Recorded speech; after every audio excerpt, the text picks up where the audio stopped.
Las características del objeto de estudio, de la importancia social del debido proceso, radican principalmente en el ser del proceso como un sistema procesal autónomo, al cual le competen garantizar aspectos fundamentales en el desarrollo social.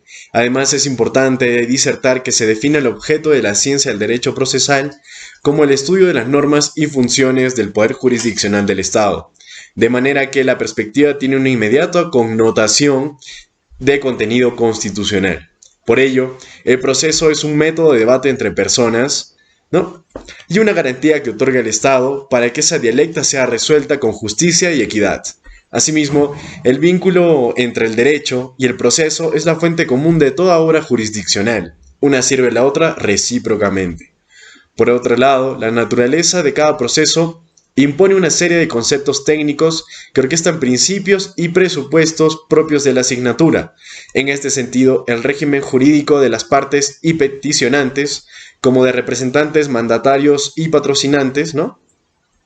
Así, también se puede especificar que la regularidad del proceso impone ocuparse de los problemas de competencia y jurisdicción, lo que supone involucrar las facultades, deberes, derechos y obligaciones del órgano jurisdiccional y sus auxiliares. Disertando un poco más acerca de este ámbito, se tiene que el proceso jurisdiccional tiene suprema importancia para el derecho procesal constitucional, ¿no? Porque es la auténtica protección de las garantías. Incluso podría afirmarse que desde este punto de vista es la única garantía, ¿no? No obstante, también se tiene que la mayor característica del proceso jurisdiccional es la imparcialidad y la búsqueda de la justicia para las partes en donde el Estado puede forzar su cumplimiento.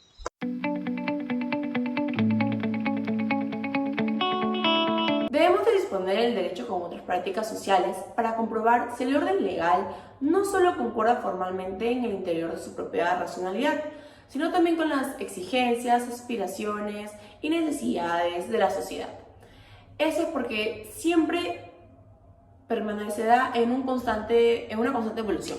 Consideramos que Lorenzo tiene un claro razonamiento en cuanto prohíbe el ejercicio de autotutela. Esto porque no todas las personas se encuentran en la disponibilidad y consideración de resolver los conflictos de una manera civilizada, ya que muchos agreden físicamente a sus rivales. Y como sabemos, en la actualidad y por las costumbres nacionales, los golpes no suelen ser la mejor manera de resolver los conflictos. Sin embargo, un tercero o una figura arbitraria podría establecer límites, así como establecen la auto y heterocomposición. El derecho es ante todo una forma de estructuración social y no tanto un ordenamiento formal contenido en códigos y leyes. Por ende, en nuestro país, el sistema que rige es el romano-germánico, en el cual la ley es la máxima expresión de justicia y el juez es la figura principal por el cual ésta puede ser expresada. Así compartimos aquellas facultades que Lorenzo en su artículo les otorga a sus funcionarios judiciales. El juez debe resolver los procesos de la manera más parcial que pueda, no debe tener preferencia o inclinación por asuntos personales para alguna de las partes, ya que la imparcialidad es una de las características que garantiza un debido proceso. El debido proceso es un derecho del cual todas las personas gozan, así como se acaba de mencionar, eso se asegura por la imparcialidad, también como los medios probatorios. Estos son evidencia que hacen a los hechos contundentes. Son medios que le otorgan carácter de realidad a los que sustentan verbalmente las partes. Un punto muy importante es la recopilación de todos los posibles medios probatorios. Finalmente, el derecho no puede ser entendido aisladamente de los demás aspectos de la vida social, ya que siempre vivirá relacionado con ellos. Al mismo tiempo, este demuestra una causa y un efecto. Para Lorenzo Solesi, en su artículo Teoría General del Proceso, nos indica que este es el conjunto de diversos. Para Solesi, la teoría es aquel contenido de principios explicativos de uno o más sectores en cuanto hablamos de la realidad. De la misma manera, es la explicación de acontecimientos que han sido observados por el hombre. Y finalmente, la teoría predica la ocurrencia de determinados hechos. Solesi en su artículo solo abarca dos campos, el civil y el penal. Ambos en común tienen el proceso, por lo tanto, él parte de este supuesto de la imposibilidad y sobre todo la ilegalidad de la aplicación de la autotutela, esto es, tomar justicia por nuestras propias manos. Por lo tanto, existe el proceso, ya que este es aquel medio civilizado para resolver los conflictos sin llegar a la agresión física entre individuos. En el artículo Teoría General del Proceso, Lorenzo hace profundidad acerca de las facultades y sobre todo de la actuación del juez dentro del proceso. Es por eso que establece la importancia de demostrar la ocurrencia de los hechos que hemos mencionado dentro de un proceso. Esto se da a través de los medios probatorios. En cuanto más medios probatorios otorguemos al juez, podrá sentenciar de manera mucho más justa los diversos procesos. También nos hace mención de que la norma jurídica es aquella que consigna una sanción correspondiente. Los hechos que hemos demostrado conducen a la cuestión de prueba. El juez es el único y sobre todo el mayor receptor de medios probatorios. Por lo tanto, podemos decir que el juez tiene una facultad de reconstrucción de los hechos en cuanto hablamos del proceso.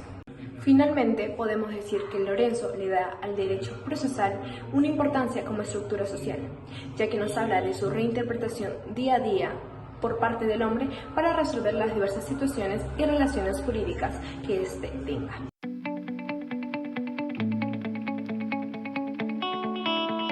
Juan Monroy nos menciona que la historia del proceso se entiende como un fenómeno social con carácter jurídico, donde se caracteriza por la reconstrucción artificial de la realidad, por la falta de conductas prescritas, por normas jurídicas sustantivas, donde nos menciona que la historia se basa en necesidades sociales, obligadas por la ejecución de la misma norma, donde la urgencia proviene a través de su ejecución natural o espontánea.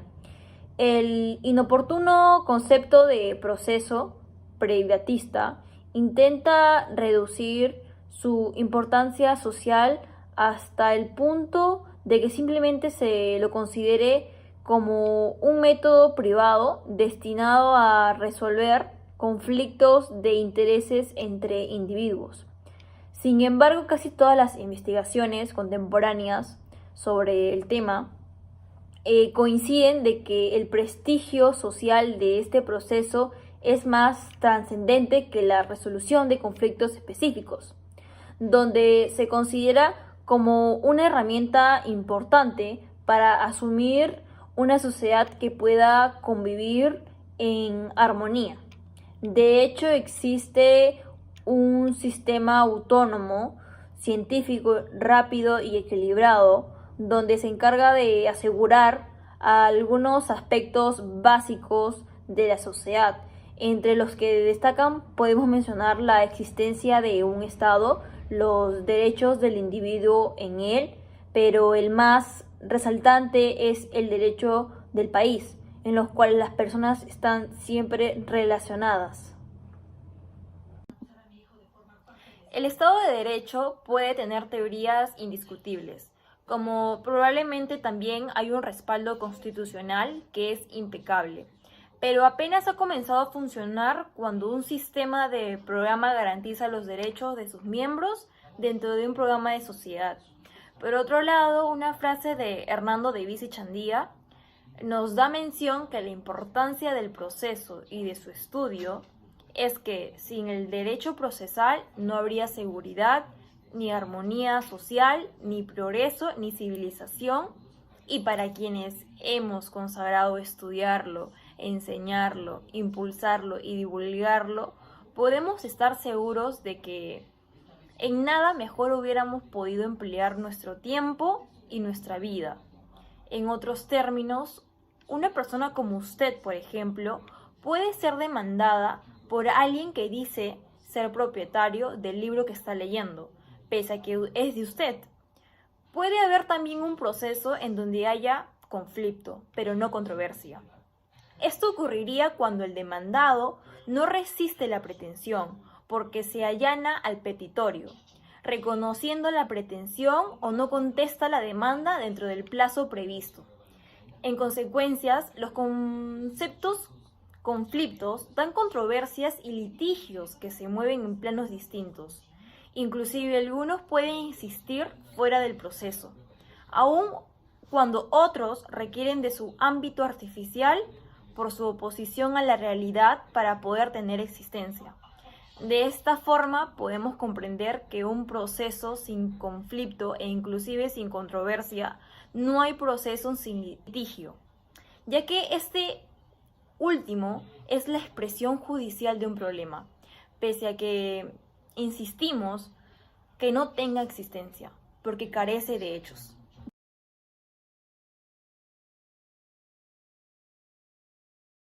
El autor Iván Alfonso Cordero Gutiérrez cree que el proceso jurisdiccional no solo se justifica como producto o consecuencia de la división de poderes, sino como la herramienta universalmente aceptada por los pueblos modernos para la solución de conflictos intersubjetivos de intereses. Por esta razón es indispensable que esta finalidad sea atendida de una forma correcta y ágil para que no pierda eficacia.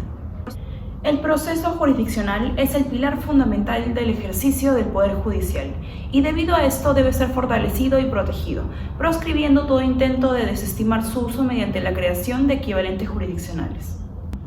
La crisis de la justicia por la ineficacia de sus tiempos de respuesta respecto a la resolución de los conflictos no es un problema del proceso jurisdiccional, ya que éste se encuentra diseñado para que la respuesta sea dada de acuerdo con la materia que procesa un breve lapso. La ineficacia de la justicia es fruto de un cúmulo de factores ajenos al proceso mismo, ya sean de tipo humano, de infraestructura o de falta de técnica de los apoderados de las partes o de los operadores jurídicos. Por ende, este artículo pretende resaltar la importancia que tiene el proceso jurisdiccional como mecanismo ideal para la resolución de conflictos de la población, el cual debe ser utilizado de forma preferente a los llamados equivalentes jurisdiccionales, para ofrecer mayores garantías respecto al debido proceso y a la tecnicidad de la decisión. Según Iván, aquello que con el mismo se persigue, siendo bueno aclarar que no consiste en lo que una persona concreta podría perseguir al intervenir en un determinado proceso, que puede no coincidir exactamente con la finalidad que el derecho asigna al proceso general, sino en lo que según el derecho se persigue al iniciar un proceso. Para este derecho, el proceso jurisdiccional tendría una finalidad variable: solucionar el litigio del proceso contencioso y determinar si corresponde hacer lugar la solicitud de protección de litigios, como él es una satisfacción jurídica.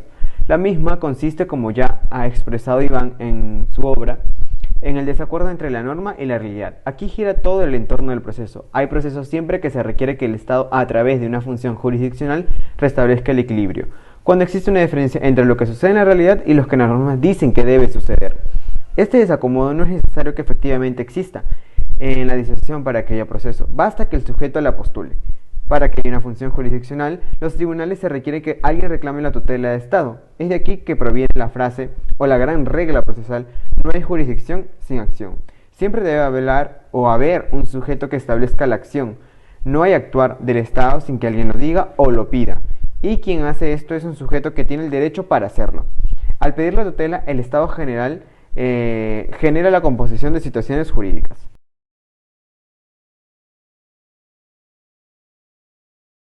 Buenos días docentes, buenos días compañeros. Hoy voy a hablar sobre el origen y evolución histórica del debido. Bueno, el debido es un proceso de derecho fundamental con contenido de principios y garantías que son indispensables de observar en diversos procedimientos para que se obtenga una solución sustanciable y justa, requerida siempre del marco del Estado social, democrático y de derecho. Bueno, esto es un derecho de toda persona a participar en un procedimiento dirigido por un sujeto con unas causalidades y funciones concretas. Por otro lado, es preciso señalar que la concepción del debido proceso fue trasplantada a las colonias inglesas y para esto entonces el debido proceso tenía dos características. Una primera característica era entender el debido proceso como una garantía procesal de la libertad personal, que esto es en contra de detenciones arbitrarias por parte del Estado. Y otra segunda característica era, además de comprenderlo por una garantía frente a la voluntad del monarca y de los jueces, mas no frente del parlamentario. El concepto. Para abordar lo que hoy se entiende por un debido proceso es necesario establecer una definición general del proceso y cuál es su función más específica. El debido proceso formal. Al derecho le importa que ciertas incertidumbres se acaben. Ello es factible gracias a la existencia de un mecanismo que es el proceso. El debido de proceso sustantivo. El debido proceso no solo requiere de una dimensión formal para obtener soluciones materiales justas, pues ello no será suficiente. El debido proceso en la experiencia jurídica peruana. Ningún ordenamiento jurídico puede estar al margen de un tratamiento del debido proceso. Por ello, somos la opinión que es conveniente analizarlo en primer lugar desde un acercamiento al texto constitucional, pues es el quien refleja el grado de conocimiento de los derechos fundamentales, tales como el debido proceso y sus alcances en cuanto a protección. Muchas gracias. Muchas veces se derivan ataques hacia los abogados que van en defensa de los acusados dentro de un proceso, estimando que no es legítima defensa, ya que pueden llegar a prestarse al juego de aquellos delincuentes que dañan de alguna manera a los derechos humanos, llegando a vulnerar la vida de muchas personas en casos graves como el asesinato, la tortura, el secuestro, la violación, entre otros, justificando y hasta llegando a exonerar a estos presuntos delincuentes de sus actos, donde hay varias instancias en las que se puede dar énfasis en la importancia del debido proceso legal. No solamente porque está instituido en la Constitución Política Peruana y en tratados internacionales que suscriben los derechos humanos, que el Perú ha firmado, y por tanto no puede haber excepciones a la aplicación del debido proceso legal. No solamente por estas razones, sino incluso más a fondo, como si no hubiera la importancia del derecho positivo, que desde luego es una razón más al respeto del debido proceso. Pero una de las más grandes e importantes razones de la existencia del proceso legal es llegar a la verdad de lo que ocurre en determinadas situaciones, del limitado alcance que puede tener la capacidad humana, concretando la búsqueda implacable de una verdad absoluta, de lo que llega a sustentarse en un juicio. Y si no permitimos que el acusado sea acompañado de un abogado desde el momento en que se pone a disposición de una autoridad, por ejemplo, la Fiscalía, no podemos asegurarnos que la responsabilidad de las personas sea tomada en cuenta correctamente.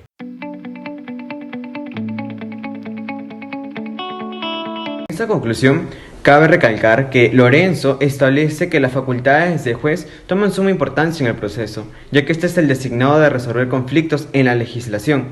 Además de que la entrega de medios probatorios únicamente destinada al juez permite que se sentencie de la manera más correcta basada en la evidencia. Es dentro del proceso que se establece la reconstrucción de los hechos, en manos del juez.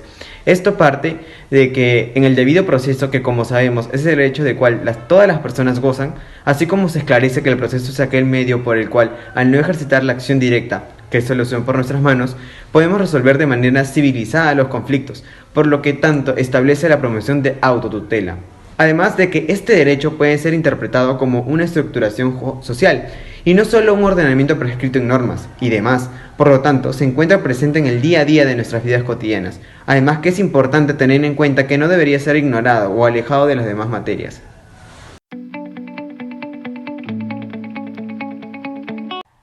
En conclusión, podemos llegar a decir que el principal problema es la necesidad y la incertidumbre de todo un sistema jurídico. Si hablamos del proceso y los cambios, abarcamos muchos temas en específico que contribuyen a una evolución de todos los seres humanos. En definitiva, aquellos conflictos o incertidumbres que tengan un reconocimiento expreso o tácito en el sistema jurídico, en donde serán susceptibles de ser convertidos en casos justiciables. Es un fenómeno social en el que el ser humano se involucra. Asimismo, es en la creencia permanente desmentida que el sistema de reglas vinculantes existen en su sociedad, ¿no? Responde a los valores de ser concretados en un Estado social de derecho. La integración ha de entenderse como un proceso que permita de forma legal y efectiva la equiparación de derechos entre todos los inmigrantes, las minorías culturales y el resto de la población, el cual debe incluir el acceso a todos los bienes, servicios y espacios múltiples de participación social que ofrece la sociedad, y todo ello debe viabilizar en condiciones de igualdad, de oportunidades y tratos para cada uno y todas las personas. No es posible aspirar a que se construya un mundo en el que prime la paz, la democracia y la justicia, si no se protegen la realización plena de la identidad étnica. Por último, la integración social debe verse como una clave compatible con las exigencias de sociedades cada vez más diversas y de sentido intercultural.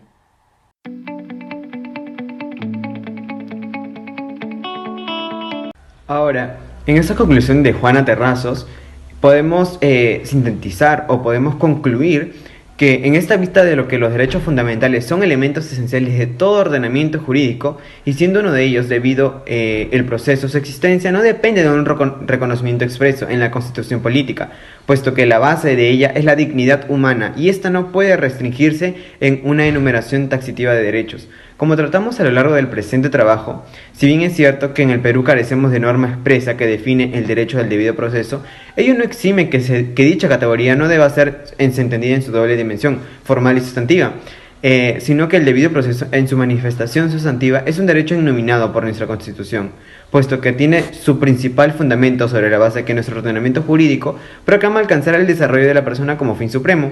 Asimismo, los derechos fundamentales no tienen un carácter taxativo en nuestra Carta Magna, pues encuentran un reconocimiento implícito en el artículo 3, o que reconoce a aquellos que busquen como fin la protección de la persona humana y su dignidad.